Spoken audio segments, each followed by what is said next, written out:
Tim Pool, everybody's favorite alt media live stream and news guy. Tim Pool has broken onto the scene as the competitor on YouTube for outlets like CNN, MSNBC, and so on. People go to him for news. He gets around 40,000 live stream viewers every night. But lately, I've seen more and more discontent among his fans. People send me videos of Tim and say, please critique this. Like, play it on the live stream. I want to hear what you have to say. So I figured that I would explain to the people that don't understand why there are people who hate Tim Pool. Let me give you my take, first of all, before we get into this. I don't hate Tim Pool. I don't care for him. I don't like his reporting style. I have an issue with the way how arrogant he is and the way he acts like he's an expert on everything when he's clearly not. I think he's a hypocrite, but I don't hate him. I honestly could not really care less. He can do his thing. I used to be an avid Tim Pool watcher. The whole Jack Murphy thing did it in for me. So, but yeah, I don't hold any animosity. So, without any further ado, let's get into why people hate Tim Pool. World War III. But now, fears of World War III are trending. Taiwan is preparing for war. These are clips from Tim Pool's latest video. Now, I chose this video specifically because I wanted to demonstrate that I'm not attacking something that's in the past, that Tim doesn't do anymore, that was old news. This is something that he does to this day. Tim Pool happily calls himself a fence sitter, and his critics will often call him a fence sitter. And what that comes across as is his political opinions are so in the middle, people just get frustrated with him. That's not what I'm hearing from people. When people say he's a fence sitter, what they're saying is he cannot give an opinion. He can't give a consistent opinion. This doesn't mean like, okay, pro-life, pro-choice. I'm pretty sure he falls squarely on the pro-choice camp because he believes in certain exceptions for abortion that other people who would call themselves pro-life wouldn't allow for. So he's pro-life for the most part, but he believes in exceptions. So I think that's pretty clear. I don't really think that's a fence city way of being, because there's lots of us who are moderate on the left or the right who would agree with that position. We're not fence sitters, we're moderates. When people say Tim Pool is a fence sitter, what they're talking about is the hedging that he does on every story. Let me demonstrate. Take a look at these clips. I've cut apart the first bunch of the video that he made today, first couple of minutes, and I want you to understand if you see what he's doing. First, he's going to tell you that it's war, it's war, it's war. This is so serious. The title of the video is something like Nancy Pelosi, the Chinese will shoot her plane down as fears of war escalate. And then by the end, he's saying, well, but maybe nothing's going to happen. It's, probably nothing's going to happen. So take a look. China's been sending sand dredgers around the shorelines of Taiwan. They've been flying planes in the Taiwanese defense air zone. Why would they not try and take Taiwan when the U.S. is distracted in Eastern Europe? This could drag us into a major conflict. Iran is also threatening to vaporize New York City with nuclear weapons. Maybe this is U.S. posturing. Convenient that the conflict with China and Taiwan and the United States involvement hasn't been so prominent in the news, but all of a sudden the report comes out about recession and Nancy Pelosi says, I'm going to go fly to that island despite China making very serious threats. But it could just be that this is the next step in the escalation with the Taiwanese conflict. We expect China to try and take Taiwan. This may be the actual reason for Pelosi's visit. If China continues to encroach on Taiwan as Taiwan prepares for war, war may break out. So maybe this doesn't matter. Maybe no matter what Pelosi does, World War III is on the horizon. Apparently, there's one U.S. expert warning that Putin will fire nukes if some conflict erupts between China and Taiwan. Why? It's the opportunity. Maybe it's all bluster. Maybe it's nothing. As I often point out, we must be careful about being aware of normalcy bias and optimism bias.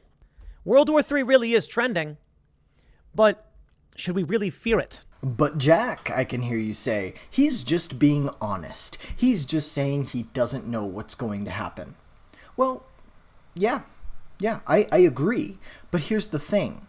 He made a 30-minute video that's getting hundreds of thousands of views, and he said nothing in the video. But people watch it and feel as though they've learned something.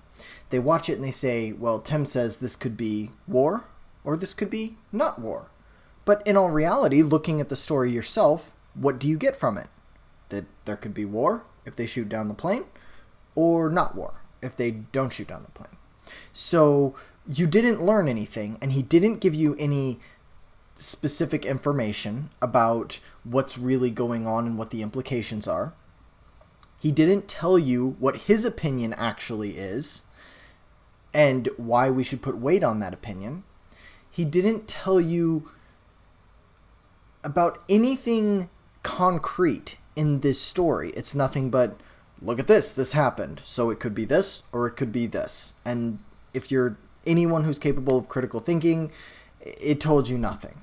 So again, it's his hustle, he can do what he wants, but I'm just pointing out the fact that he's given you no insight in a 30-minute video. He said nothing at all. Another reason that people have become disillusioned with Tim Pool actually happened on the last appearance of Jack Murphy on the Tim Pool live podcast.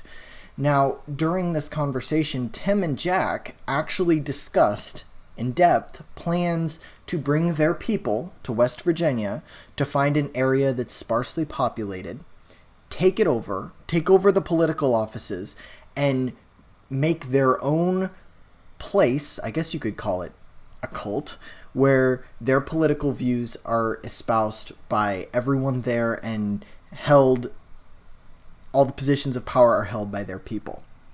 There's not really much of a nod toward the people that already live there, and that's kind of creepy.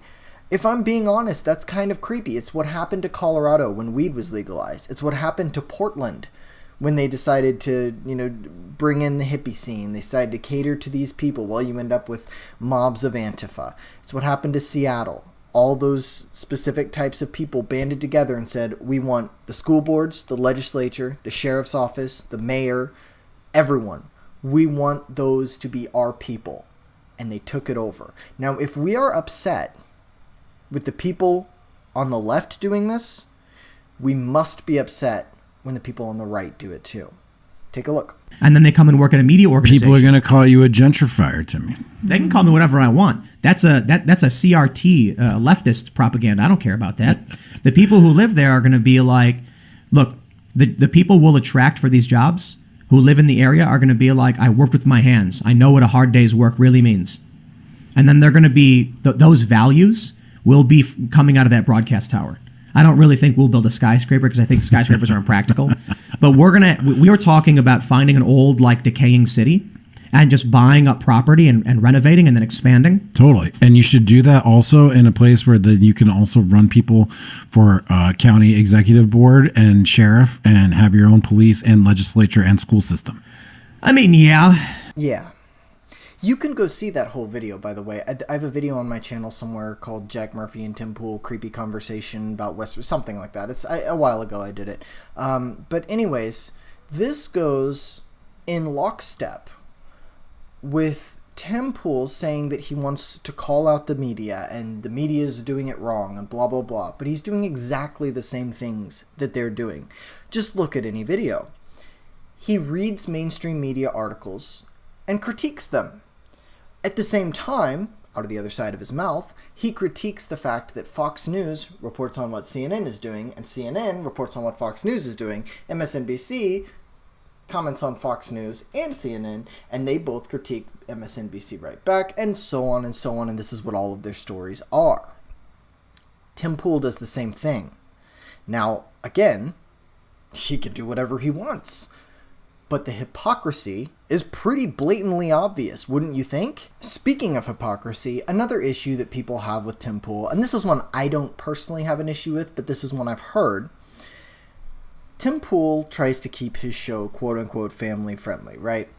But then after hours, if you pay extra, you can hear him swear. Yes, him and all of his guests have potty mouths, don't you know? What is wrong with people? Fucking idiot. Fuck you. Well, fuck you too, you motherfucker. Fucking pieces of trash. I've tried to give them everything. Fuck you. Fuck this environment. I'm not playing your fucking game. Know what your boundaries Use are. your fucking brain, dude. Fuck off. Just make this stupid fucking bullshit stop. Just make it stop. Now, if you're familiar at all with my content, you should know that I'm not worried whatsoever about swearing. Doesn't bother me. I do it all the time. But if you're going to advertise yourself as a family-friendly show and, you know, be this family-friendly guy with the good values, and you're going to bring on, you know, the Elijah Schaefers of the world to have their good Christian values on, and Seamus, whatever the hell his name is, it is kind of strange that after hours, you know, you say fuck every other word, right? I mean, that is kind of strange, wouldn't you say? I don't care. It's nothing that bothers me. Matter of fact, I've often wished that they would be less family friendly when they're attacking some topics, but to split it up like that, I don't know. Definitely not for me, man. I think it is a little hypocritical, but I don't really care. Reason number next, because I'm incapable of counting down reasons. Guest vetting. People got angry with Tim Pool over the Jack Murphy thing. With good reason, and I was one of those people that got angry. I wasn't angry that Jack Murphy was being a cuck. I wasn't angry that Tim Pool gave Jack Murphy a platform to spout his ideas. What I was angry about is the fact that there were a lot of gullible young men, who were introduced to Jack Murphy through Tim Pool and were scammed by Jack Murphy after being, you know, joining the liminal order, after joining the liminal order. Now, if you go back to the beginning of my videos, and you'll see a bunch of Jack Murphy stuff, because that was where I kind of started doing YouTube. I got behind the paywall, or I didn't, but someone I know got behind the paywall and sent me a bunch of things, and I opened them live on live streams. I made sure I didn't dox anybody, but there was a lot of very troubling stuff behind that paywall, like men, you know, saying feminists need to be raped, men deserve to be sex gods, men should be using horse steroids to be more masculine. Just an extremely warped, you know, idea, teaching men how to be cuckolds and how to find people to sleep with their wives. Like, this is the type of stuff the guy was promoting, and he was charging people lots and lots of money, and it's stuff that is objectively harmful. For example, the Trenbolone, right? Injecting horse steroids. Trenbolone. He was an advocate of it. He was showing people, oh, this is what I do. This is what you should do. That was bad enough. And then you have Fresh and Fit, been on there twice. These are serial DMCA'ers. They DMCA'd ABBA and Preach. They abuse the YouTube TOS.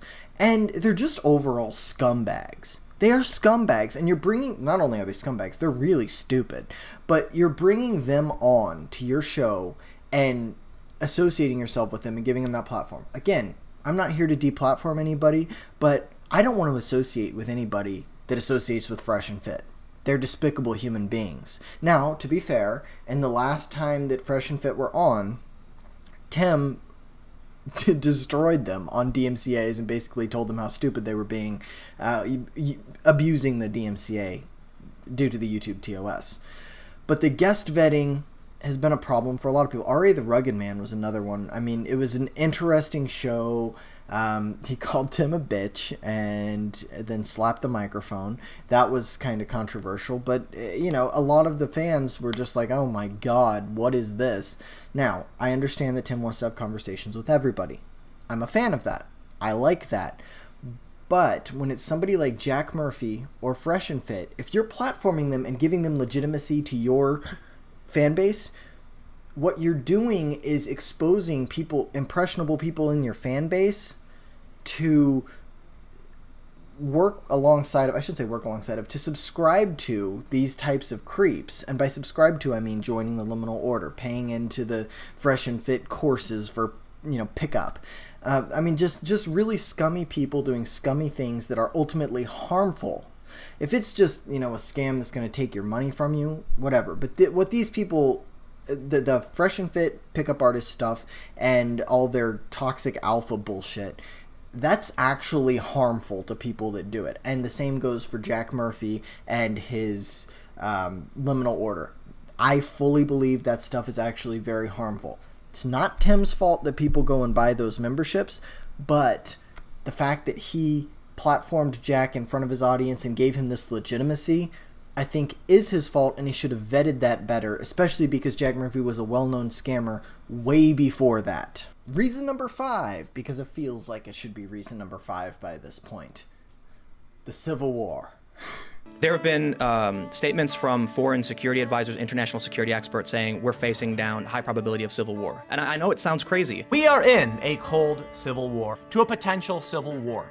People might say I'm a little alarmist when I mention a potential civil war. I'm sure there's going to be a ton of people who look at the title of this video and say something like, Tim's being hyperbolic. It may not be as extreme as it was in the 1800s. I'm not saying it's going to be like, 1800s. It's not going to be like it was in the 1800s. Many people have referred to the coming of the Second American Civil War.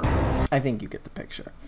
So essentially what's happening is everything's going to lead to a civil war, but this goes back to the hedging thing, right? So Tim Pool hedges when he talks about the Civil War by saying, but not like in the 1800s. This is a new kind of civil war waged on social media.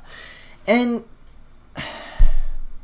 I guess if you want to change the definition of civil war, but for somebody who complains about dictionaries changing the definitions of things as much as Tim Pool does, I think that that's a dangerous game to play. Look, in the Soviet Union, they played the same game that they're playing now with the government propaganda and the media. They didn't have social media back then, but if they had, they would have done exactly what's going on right now. They're doing the same thing they've always done, and it's just working really well, polarizing people. And it polarized people in the Soviet Union. It polarized people in Germany. It polarizes people every time you do something like this. Now, I'm not trying to downplay how horrible it is the way that these people are manipulating the masses. It's terrible. I wouldn't call it a civil war. Most people wouldn't call it a civil war, and it just kind of gets old and has become a meme that Tim is like, oh, there's kooky Tim Pool walking, down the street screaming about civil war. And here's the thing, the arrogance on Tim, he's always going to be right. He chooses this train of thought because he's always going to be right. All he's got to do is change the definition of civil war as long as there's no hot civil war. But I guarantee you, so how many years has he been saying civil war? 3 years, 4 years, 5 years? I guarantee you, if an actual civil war breaks out, he's going to be the first to be like, I told you this is what happened. But as of right now, nobody's running out into the streets arming themselves.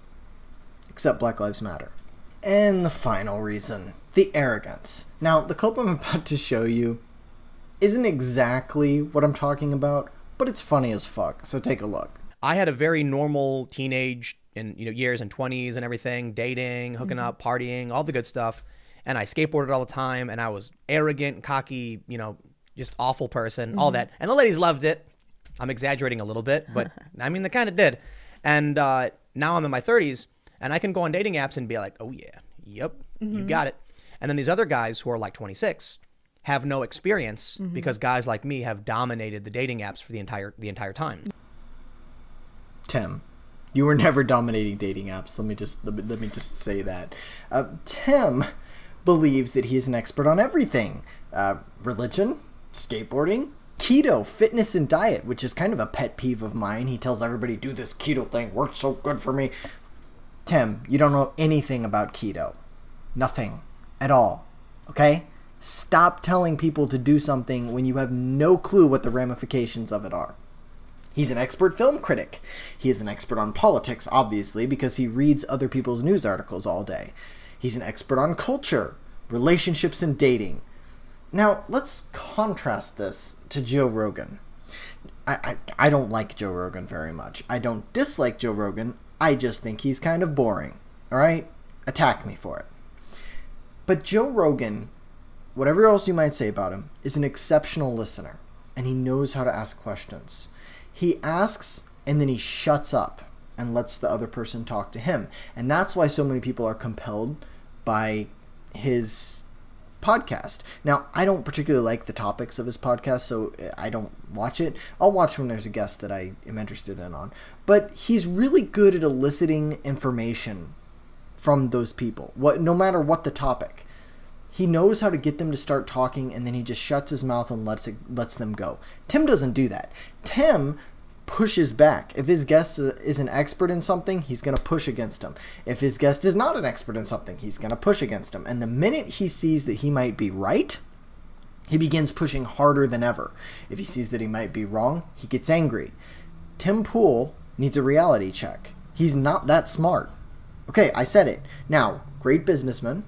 He's obviously built his empire from the ground up, so good on him.